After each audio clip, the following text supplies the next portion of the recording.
My hands were shaking so bad that the champagne in my flute looked like a miniature storm at sea.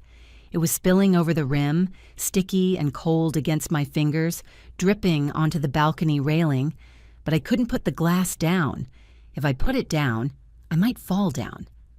I was standing on the terrace of the Hawthorne Ballroom, a space I had personally spent 6 months restoring, analyzing paint chips the size of fingernails to match the original 1920s gold leaf, and inside, through the double glass doors, 200 of Boston's wealthiest people were applauding.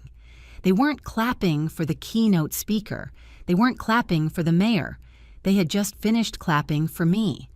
And standing in the center of that ballroom, looking like he'd just swallowed a live grenade, was Austin, the man who had spent the last 3 years systematically peeling away my confidence like layers of old wallpaper.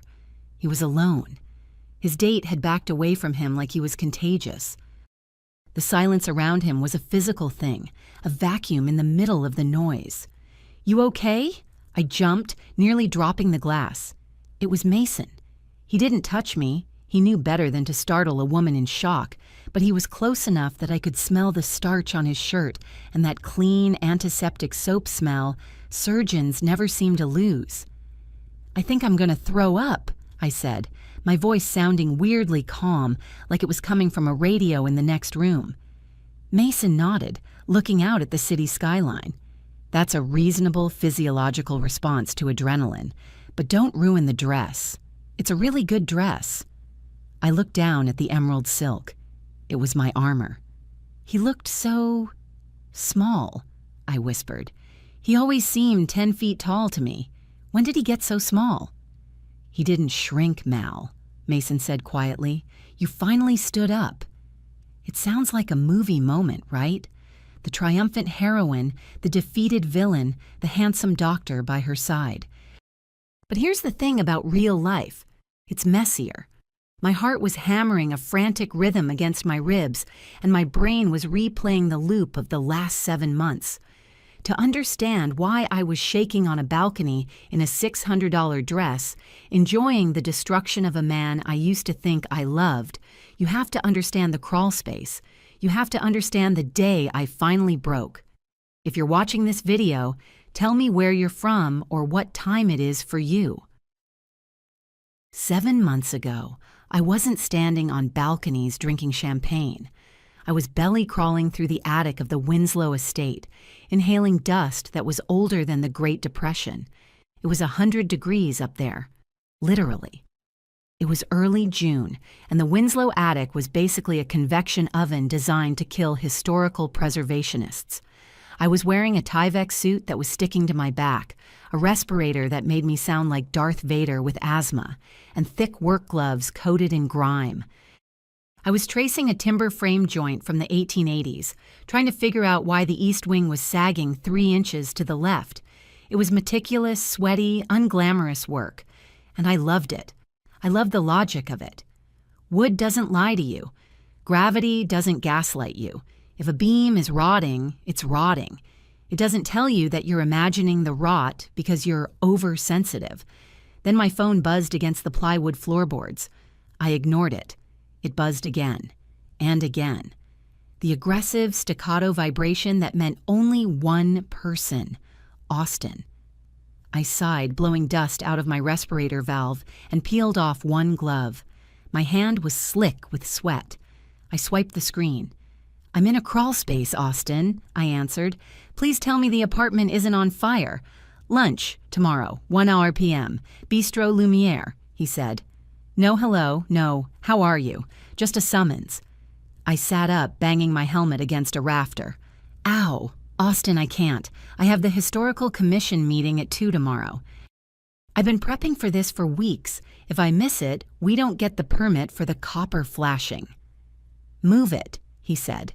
His voice had that tone, the "I am a senior associate and you are a child" tone.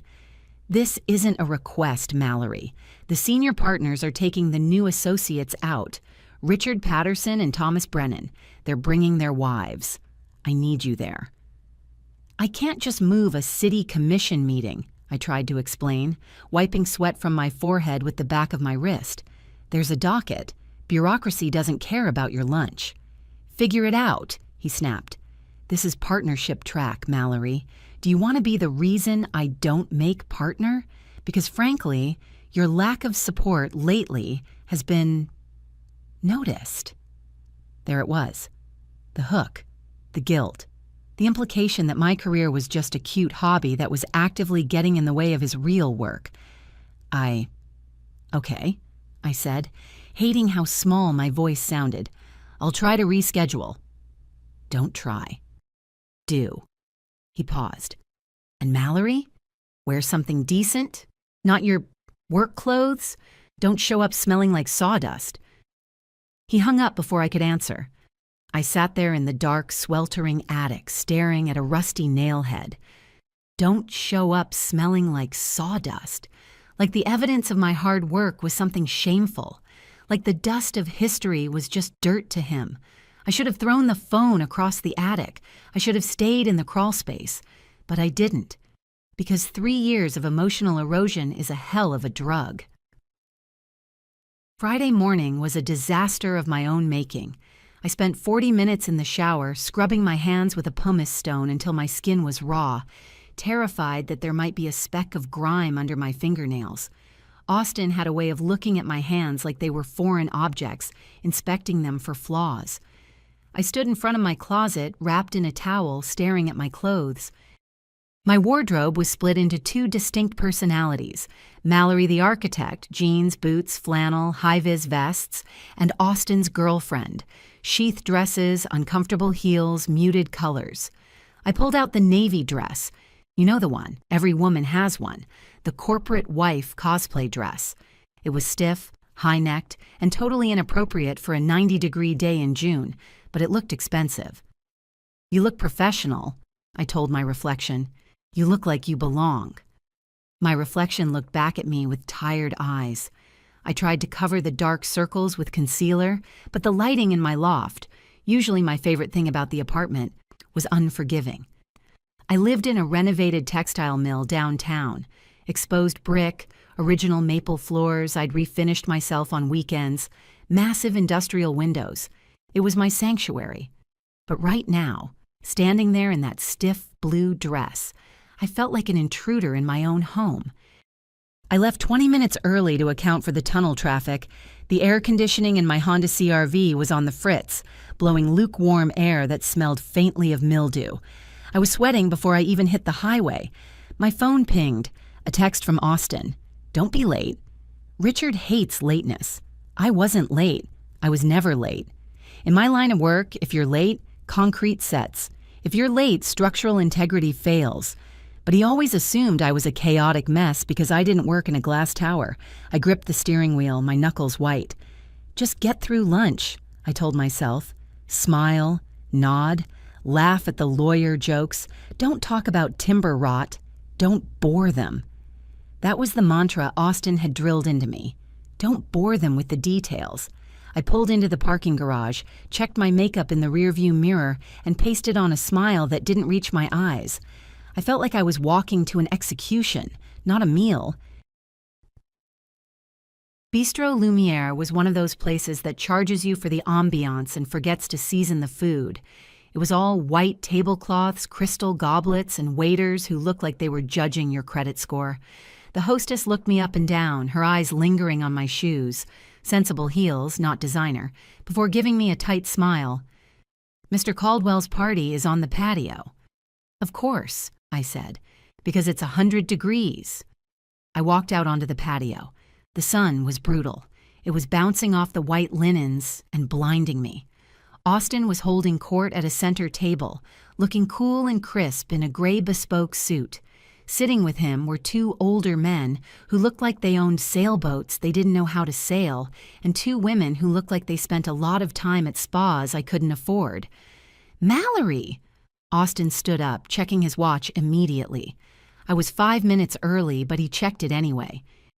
He kissed my cheek, but it wasn't a kiss. It was an air press near my ear. "Glad you could make it." He turned to the table. "Everyone, this is Mallory Hayes. Mallory, This is Richard Patterson and his wife Madeline, and Thomas Brennan with his wife Claire." "A pleasure," Richard said, not standing up. He gave me the scan. You know the scan. The quick flicker of eyes from hairline to shoes, assessing value. Is she an asset or a liability? "Nice to meet you," I said, shaking hands. My palm was dry. Thank God for the pumice scrubbing. But I felt grimy inside. Madeline Patterson smiled at me. She was older, maybe 60, with silver hair cut in a sharp bob and intelligent eyes. "Austin tells us you're in housing?" I sat down, placing my napkin in my lap. Something like that. A waiter materialized and poured me a glass of Sancerre without asking. Austin had already ordered wine for the table. Of course he had. "Mallory has a very interesting little job," Austin said, patting my hand. It felt like he was patting a dog. "But let's not talk shop yet. Richard, tell me about the summary judgment on the quiet title case." And just like that, I was dismissed. I sipped the wine. It was excellent. It tasted like cold grapes and money. I wished I was back in the attic inhaling fiberglass. The appetizers arrived. Tiny, sad mounds of tartar that cost more than my weekly grocery budget.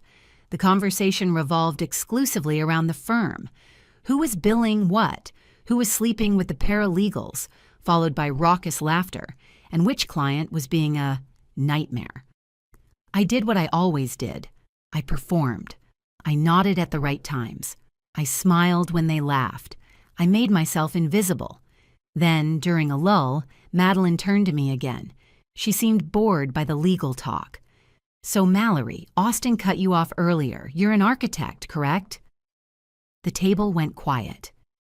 It was the courtesy silence. Let the girlfriend speak for 30 seconds. "Yes," I said, sitting up a little straighter. "I specialize in historic preservation, restoring 19th century structures mostly." Madeline's face lit up. "Oh, really? My grandmother had a Victorian in Cambridge. We're trying to figure out what to do with the woodwork. It's all rotting." "That's actually my specialty," I said, feeling a spark of genuine interest. "I'm currently leading the restoration on the Winslow estate in Brookline. It's a full envelope restoration, roof, foundation, everything." I was about to explain the difference between modern cement and lime mortar when Austin cleared his throat, loudly.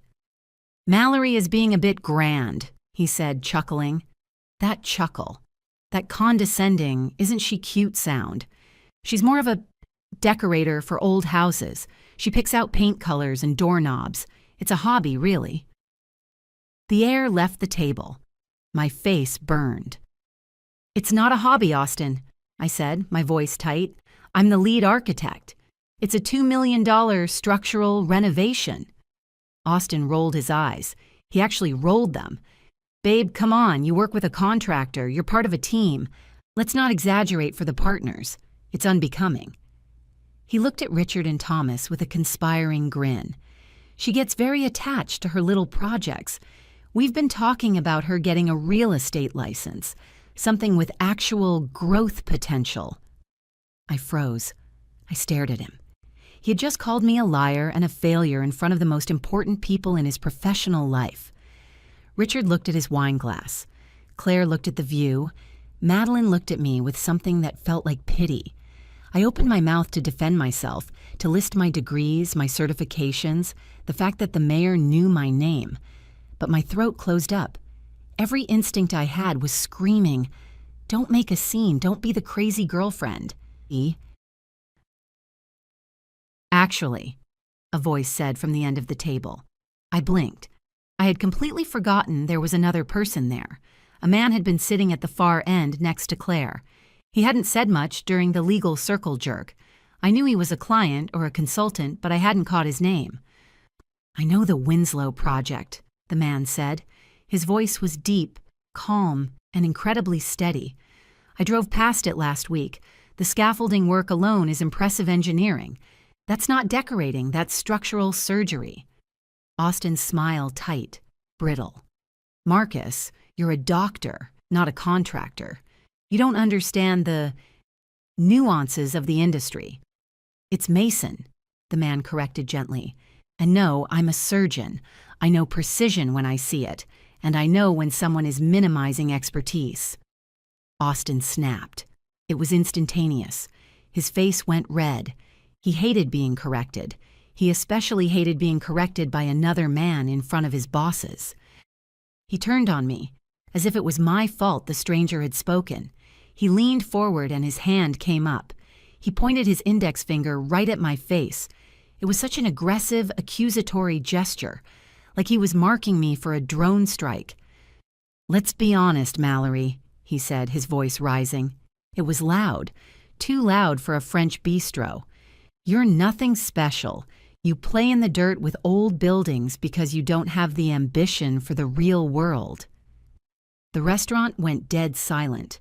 Forks froze halfway to mouths. A waiter stopped with a water pitcher mid-pour. "A woman like you," Austin spat, "could never stand beside a man like me. You should be grateful I even bring you to these things." The heat on my skin was unbearable. It felt like I was physically on fire. Everyone was staring. The partners looked horrified. Madeline's mouth was open. I looked at his finger, that shaking, angry finger pointing at my nose, and suddenly the shame evaporated. It just vanished, replaced by a cold, hard clarity. I saw him. I really saw him. He wasn't a partner. He wasn't a catch. He was a bully in a tailored suit who was terrified that I might be interesting. I stood up. My chair scraped loudly against the patio stones. "Mallory, sit down!" Austin hissed. "Don't be dramatic." I picked up my purse. I looked him dead in the eye. "Thank you," I said. My voice didn't shake. "Thank you for showing me exactly who you are." I tossed my napkin onto the untouched tartare. "I'm leaving," I said. "And Austin? Good luck standing alone, because you're right. I can't stand beside you." I walked away. I walked past the staring tables. I walked past the frozen waiter. I walked out into the blinding sunshine, leaving him pointing at empty air.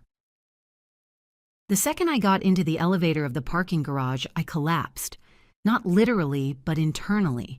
My knees turned to water. I had to lean against the dirty metal wall of the elevator, gasping for air like I'd just sprinted a mile. I just walked out on a partner lunch. I just dumped Austin in public. I found my car, scrambled inside, and locked the doors. The heat inside the vehicle was suffocating, but I didn't care. I gripped the steering wheel and just shook. Sobs tore out of me, ugly, jagged sounds. It wasn't sadness. It was the release of 3 years of tension. Then the phone started. Psst, psst, psst. I looked at the screen through blurry eyes. "Austin, are you insane?" "Austin, get back here right now." "Austin, you just embarrassed me in front of the entire firm." "Austin, walking out was childish. We need to talk about your impulse control." "Austin, pick up the phone, Mallory." He was doing it again, rewriting reality in real time. In his version, he hadn't insulted me. I had embarrassed him by reacting. I watched the texts roll in, a wall of gray bubbles demanding my submission. "You're nothing special." I looked at that text notification, and then I did something I should have done years ago. I didn't reply. I didn't apologize. I didn't try to explain myself. I opened his contact card. I scrolled down to the bottom. I hit block caller. The buzzing stopped. I sat there in the silence of the parking garage, listening to the ticking of my car's cooling engine. It felt like the air pressure in the car had dropped. I could breathe. I put the car in reverse and drove home, leaving the phone face down on the passenger seat. My apartment was quiet, too quiet. I threw my purse on the floor and paced around the kitchen. I needed to hear a voice that wasn't gaslighting me. I called Jules. Jules picked up on the first ring. "Hey, how was the Stepford Wives' lunch?" "I left," I said. "I walked out." "Wait, what?" Jules's voice sharpened instantly. "What happened?" "He told me—" My voice cracked. He pointed his finger at me in front of everyone and told me I wasn't special. He said a woman like me could never stand beside a man like him. There was a silence on the line. Then, very quietly, Jules said, "I'm going to kill him. I'm going to drive downtown and run him over with my Vespa." I let out a wet, shaky laugh. "I blocked him, Jules. I think it's over." "Good," Jules shouted. "Good. Mallory, listen to me. He has been eating you alive for 3 years. Do you remember when you won the Preservation Award? He told you it was a nice participation trophy." "I know," I whispered. "Do you remember when you wanted to apply for the PhD program and he asked if you were planning to be a professional student forever?" "I know." "He hated that you were talented," Jules said. "He hated it. You were always the son, Mal. He just wanted to be the only gravity in the room." I sank onto my kitchen floor, leaning against the dishwasher. I feel stupid. I wasted 3 years. "No," Jules said firmly. "You didn't waste them. You survived them. And now you're out. Do not unblock him. If he shows up, you call the police. If he sends a carrier pigeon, you shoot it." We talked for an hour. She reminded me of who I was before Austin, the Mallory who climbed scaffolding, the Mallory who could identify wood rot by smell, the Mallory who didn't care about salad forks. By the time I hung up, the shaking had stopped. I felt hollow but stable, like a building that had been gutted but the foundation was still good. I couldn't sleep. The apartment felt haunted by the ghost of the relationship. So, on Sunday morning, before the sun was even up, I went to the only place that made sense, the Winslow estate. The site was deserted. It was 6 a.m. on a Sunday. The old Victorian mansion loomed in the mist, a skeletal beauty of scaffolding and peeled paint. I let myself in with the keypad code. The smell hit me immediately. Sawdust, old plaster, damp wood. It smelled like home. I walked into the ballroom. We were in the middle of restoring the parquet floor, a geometric nightmare of oak, walnut, and cherry that had been water damaged for decades. I sat down on the subfloor, pulled out my sketchbook, and just started drawing the grain patterns. I needed to focus on something small, something solvable. "You're here early." I jumped about a foot. Standing in the doorway was Felix, the lead carpenter. Felix was a man of few words and even fewer smiles. He was in his 60s, looked like he was carved out of granite, and usually treated architects like necessary evils. "Jesus, Felix," I said, clutching my chest. "I didn't think anyone was working today." "Forgot my level," he grunted. He walked over, his heavy boots echoing on the wood. He looked down at my sketchbook. "You figuring out that corner transition?" "Yeah," I said. "The walnut is shrinking faster than the oak. I think we need to use a slip-tongue joint." Felix squinted at my drawing. He was silent for a long time. Austin's voice echoed in my head. "You're a decorator. You play in the dirt." "You're the only one who cares," Felix said suddenly. I looked up. "What?" "Most architects," Felix said, spitting the word like a curse. "They draw pretty pictures and leave us to figure out how to build it. They don't know wood. They don't know that walnut moves." He pointed a calloused finger at my drawing. Not an accusatory finger like Austin's, a respectful one. "You respect the wood," Felix said. "That's why the crew likes you. You ain't just drawing, you're building." He nodded once, turned around, and walked out. I stared after him. A 60-year-old carpenter who had been doing this since before I was born just gave me more validation in 30 seconds than Austin had given me in 3 years. I looked down at my hands. They were covered in graphite smudges. They weren't manicured. They were working hands. I am not a decorator, I thought. I am a builder. 2 days later, on Tuesday, I was back in the office, a small cubicle in the corner of a shared workspace, when my laptop pinged. Notification. LinkedIn message from Madeline Patterson. My stomach dropped. Madeline. The partner's wife. She was probably writing to tell me how unprofessional I was, how I had ruined her lunch, how I was banned from ever dating a lawyer again. I hovered the mouse over the delete button. I didn't want to read it. I wanted to burn the bridge and salt the earth. But curiosity is a traitor. I clicked it. Subject, Tuesday lunch. Dear Mallory, I hesitated to write this, but I haven't been able to stop thinking about what happened. I wanted to apologize. I should have said something in the moment. I was so shocked by Austin's behavior that I froze, and I am sorry for that. I also thought you should know what happened after you left, Doctor. Rhodes, the surgeon at the end of the table, didn't let it slide. The moment you walked out, he turned to Austin and tore strips off him. He told Austin that his behavior was repugnant and professionally disqualifying. Richard and Thomas pulled Austin aside immediately. There was a very serious conversation in the parking lot. I don't know the specifics of firm politics, but the phrase character issues was used. Dr. Rhodes asked for your contact info. I hope you don't mind, but I gave him your email. He seemed very insistent on apologizing to you personally for not intervening sooner. You held your head high, Mallory. Don't let anyone tell you otherwise. Best, Madeline. I read the message 3 times. Someone had stood up for me. A stranger, a surgeon I didn't even know. And Austin, the man who thought he was untouchable, was now facing character issues because of his own mouth. I didn't feel happy exactly. I felt lightness. The heavy blanket of gaslighting was lifting. I wasn't crazy. I wasn't oversensitive. I was right. I saved the message. Then I went back to work. I had a mansion to save.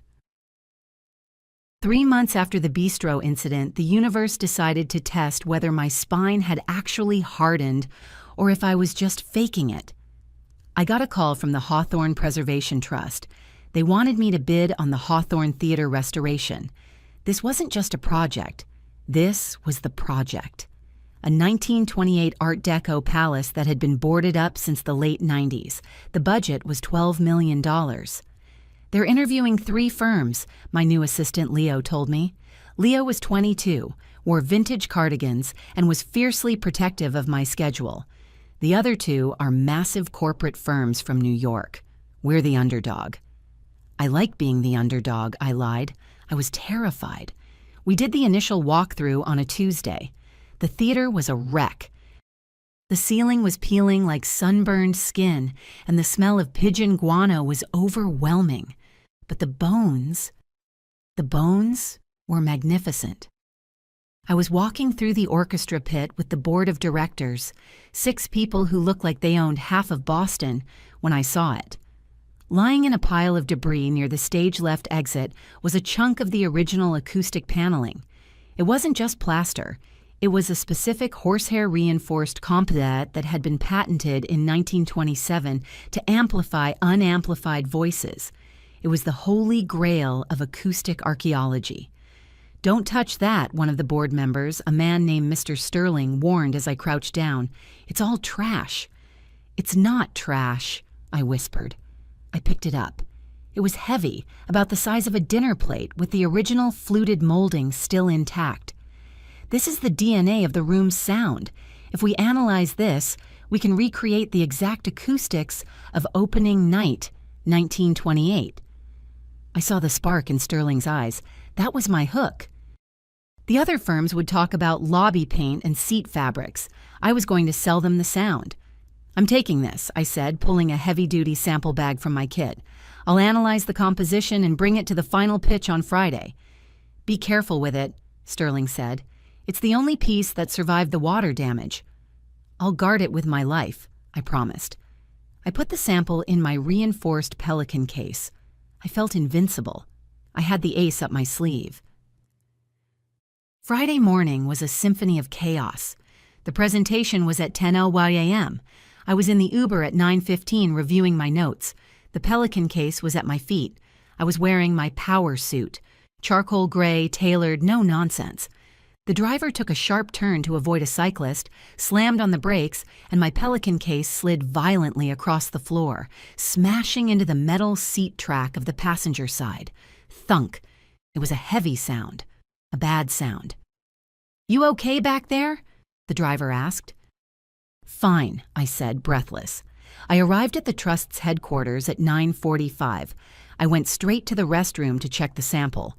I laid the case on the marble counter, undid the latches, and opened the lid. My heart stopped. The impact hadn't just cracked the sample, it had pulverized it. The 100-year-old horsehair plaster had disintegrated into a pile of gray dust and rubble. The structural integrity had been compromised by decades of rot, and the impact had finished the job. I stared at the pile of dust. This was my opener. My entire pitch was built around handing this physical object to Mr. Sterling and saying, "This is the voice of the theater." Now I had a bag of dirt. "Oh God," I whispered. I looked at myself in the mirror. My face was pale. "Think, Mallory, think. You are an architect, not a magician." I had 10 minutes. I couldn't glue dust back together. I walked out of the restroom, my mind racing. I went to the waiting area. The receptionist smiled at me. "They'll be ready for you in 5 minutes, Ms. Hayes." I looked around the room, modern furniture, sterile art, and then I saw it. In the corner, there was a display case of historical artifacts from the Trust. Behind the glass, sitting on a velvet cushion, was a rusted 1920s microphone, not from the theater, just a generic antique. But it was the cushion I was looking at. It was crushed, red velvet, thick, dense. An idea, crazy and desperate, slammed into my brain. "I need to borrow this chair," I told the receptionist, grabbing a heavy, fabric-upholstered side chair from the waiting nook. "Excuse me?" she asked. "Just for the room. I need a prop." I dragged the chair into the boardroom as the doors opened. The 6 board members stared at me. The 2 New York architects from the previous slot were just leaving, looking slick and confident with their laser pointers. I didn't set up my PowerPoint. I didn't open my laptop. I placed the heavy chair in the center of the room. Then I took the bag of pulverized dust from my case and dumped it onto the polished mahogany conference table. Gasps. Mr. Sterling looked horrified. "Ms. Hayes, what on earth?" "This," I interrupted, my voice projecting from my diaphragm, "is what the other firms are going to sell you." I pointed to the dust. "They see the history of the Hawthorne as something dead, something fragile that broke. They're going to suggest modern acoustic panels hidden behind drywall. They're going to sanitize the sound." I grabbed the heavy upholstered chair I'd dragged in. But the Hawthorne wasn't built for silence. It was built for texture. I hit the back of the chair hard. Thump. It was a dull, absorbed sound. "The original plaster," I said, gesturing to the dust, "was horsehair and lime. It didn't absorb sound like this modern foam. It bounced it.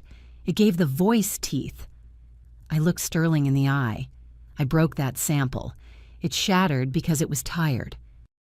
"But I analyzed the chemical composition before it broke. I don't want to preserve the rot. I want to rebuild the recipe.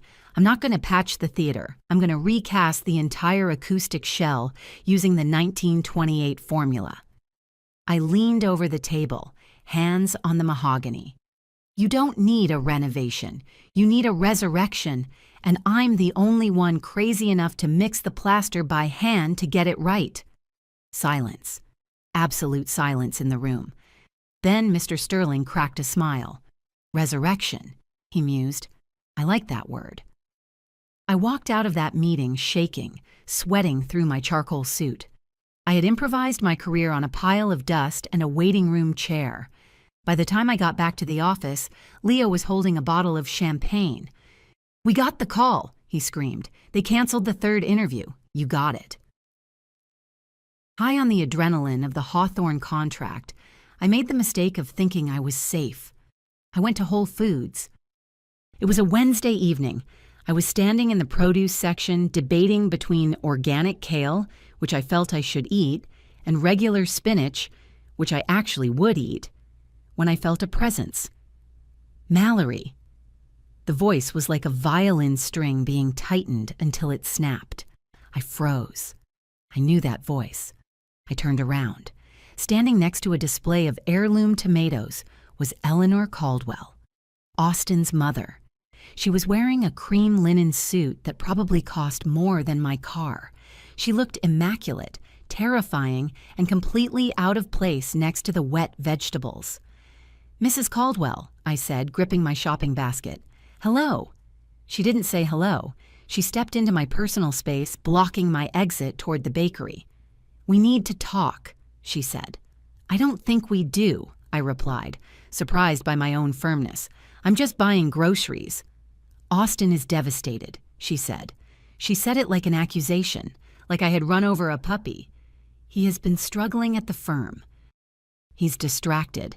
His billing hours are down." "I'm sorry to hear that," I said, "but that's not my problem."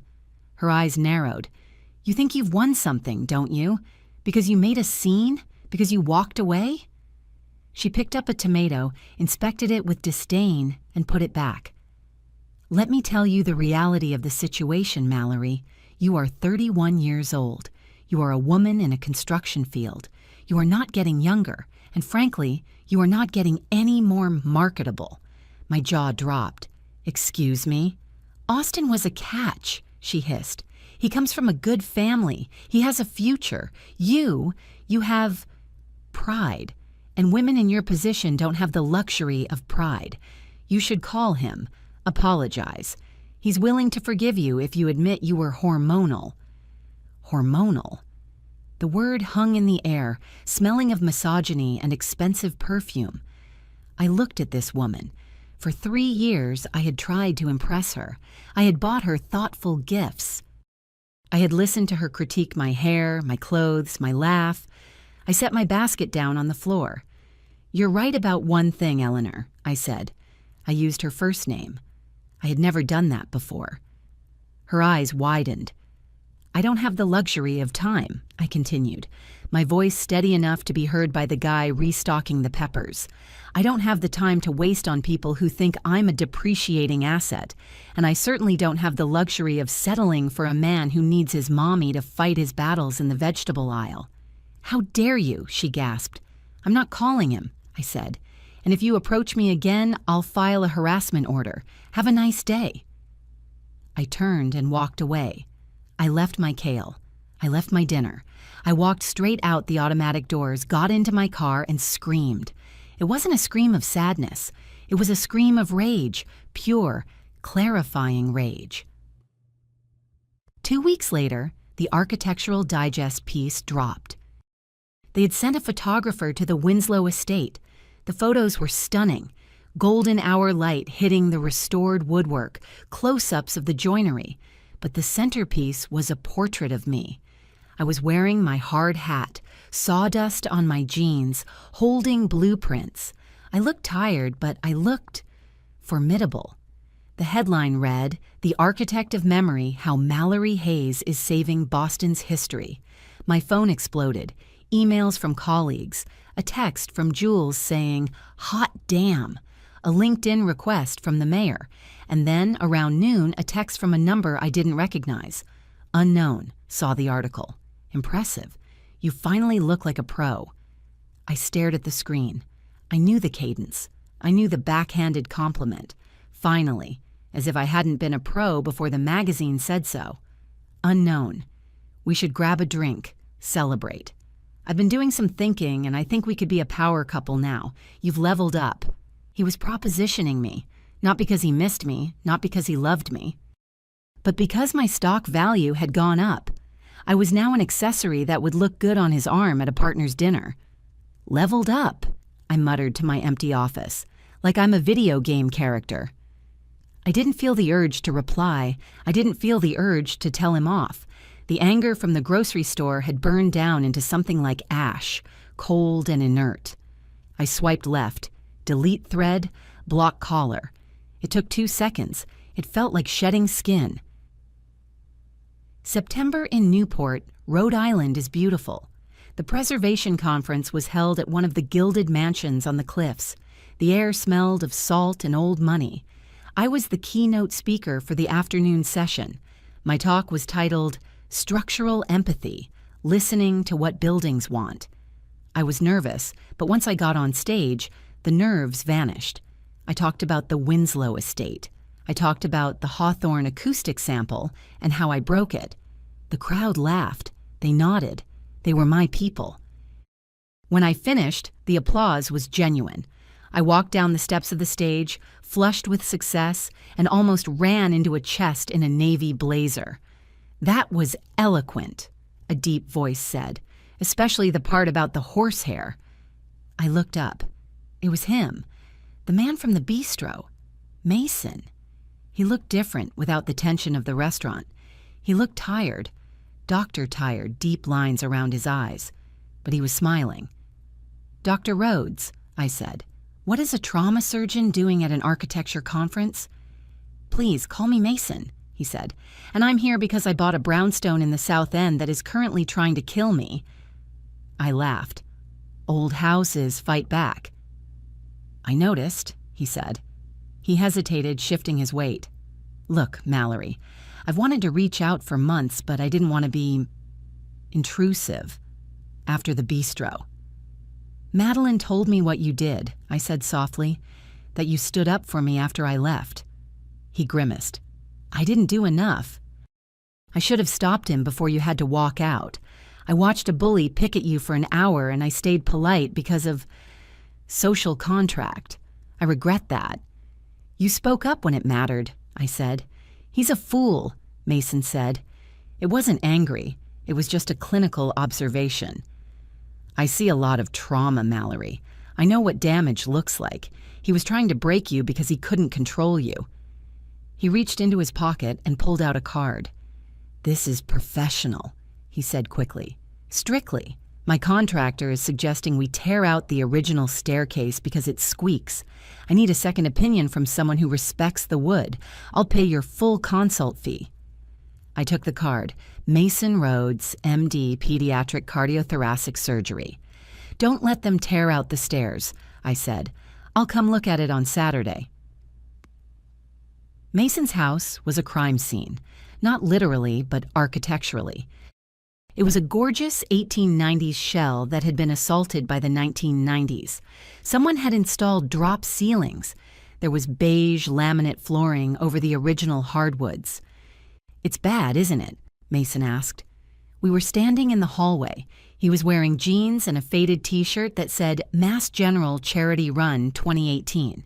He looked younger, softer than he did in a suit. "It's fixable," I said. I crouched down near the baseboard.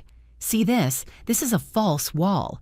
Your original molding is probably still behind here, hiding in the dark." I pulled out a small pry bar from my bag. "Do you trust me?"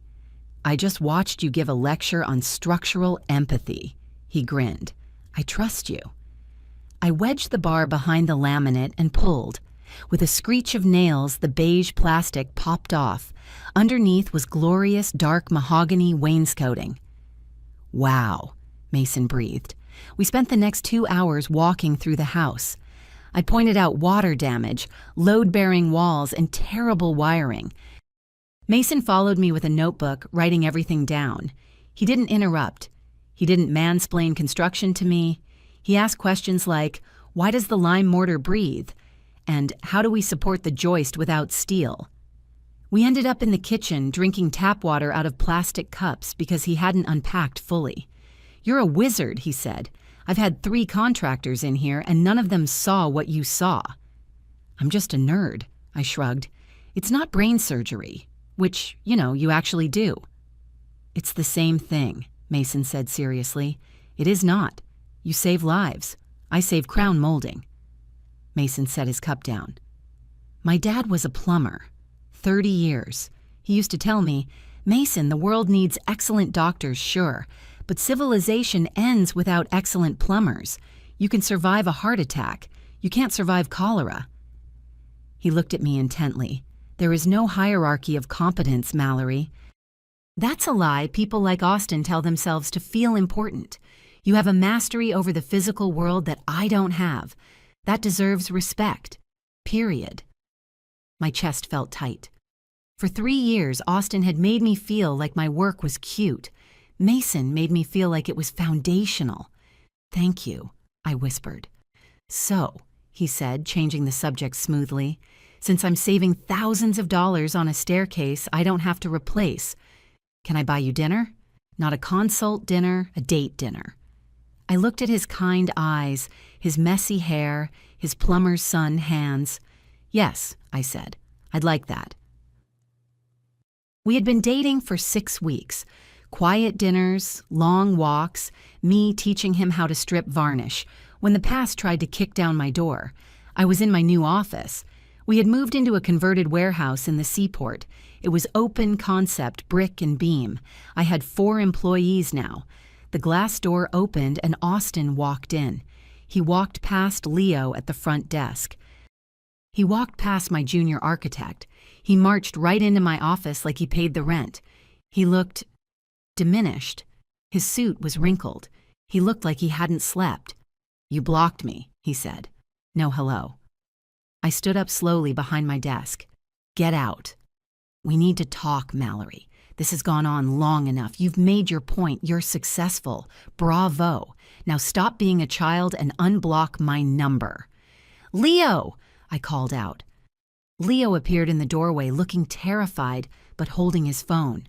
"I'm calling security, Mal." "Don't you dare!" Austin snapped at him.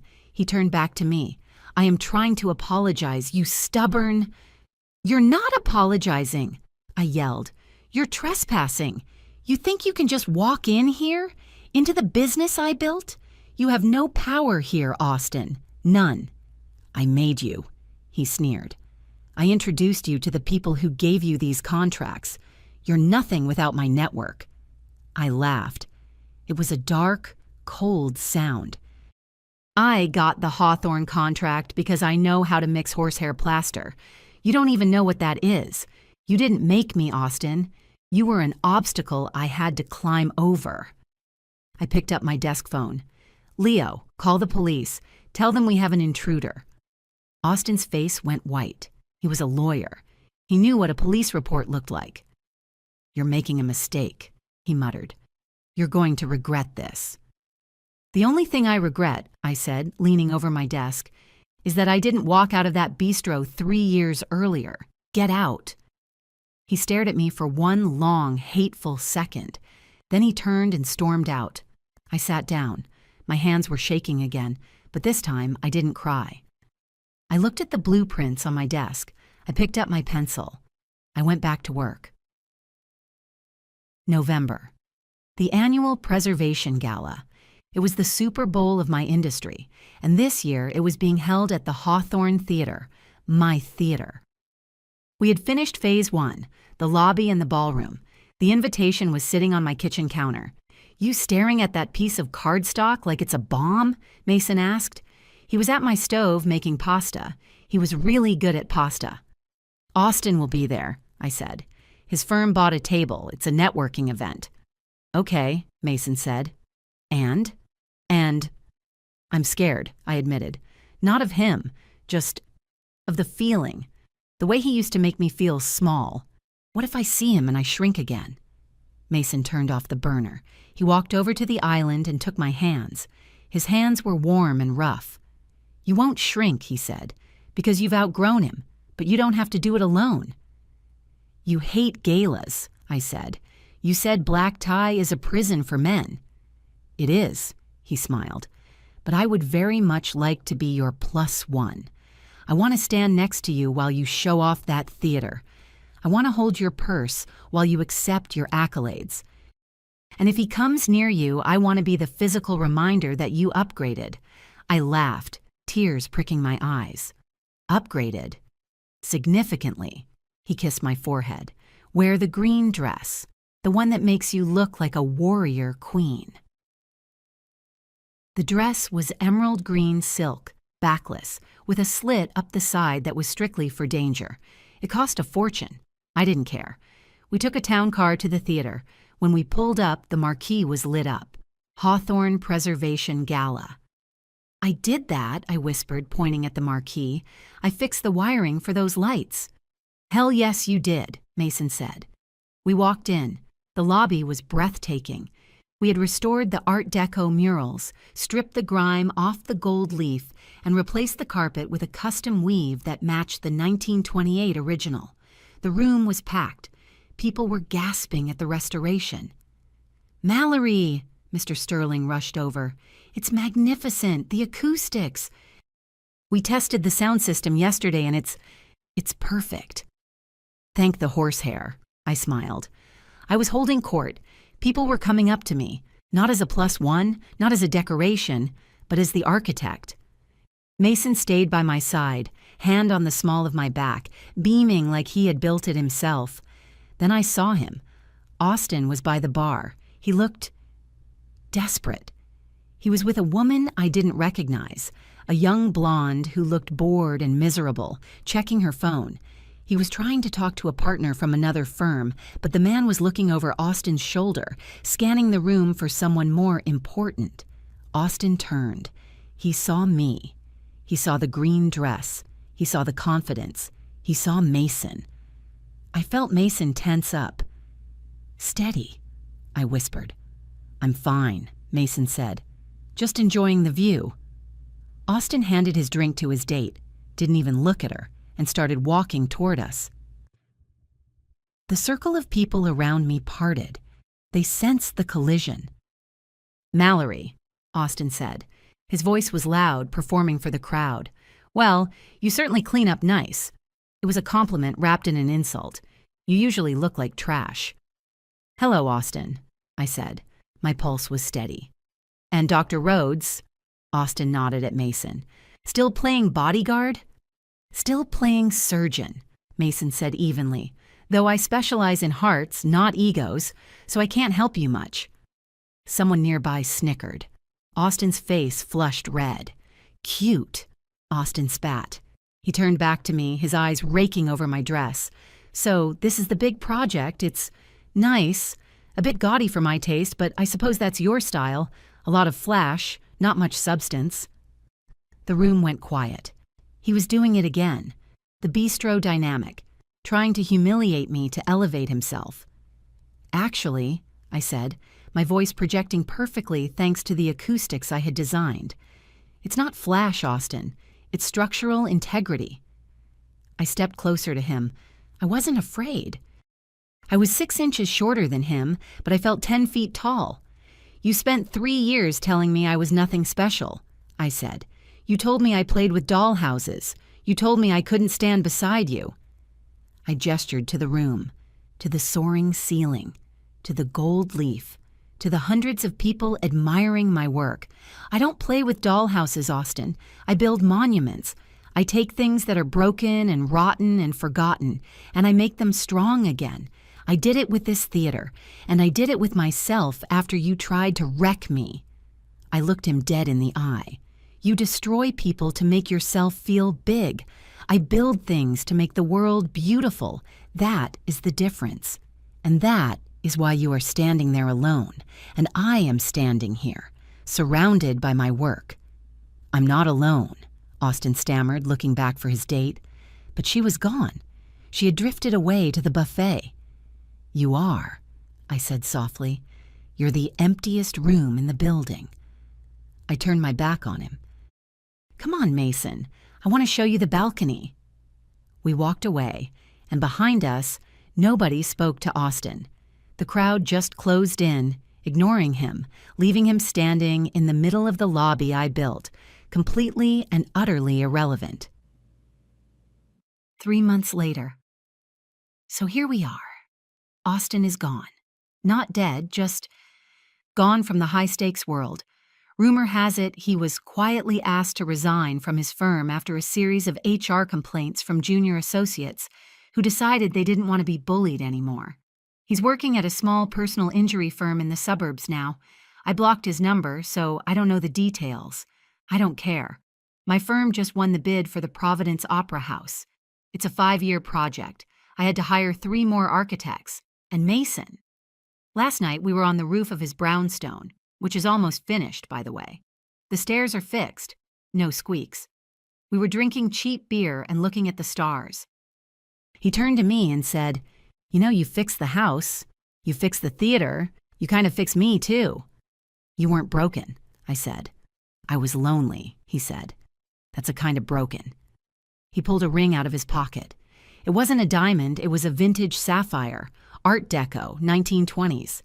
"It has history," he said. "I thought you'd like the structural integrity." I said yes, obviously.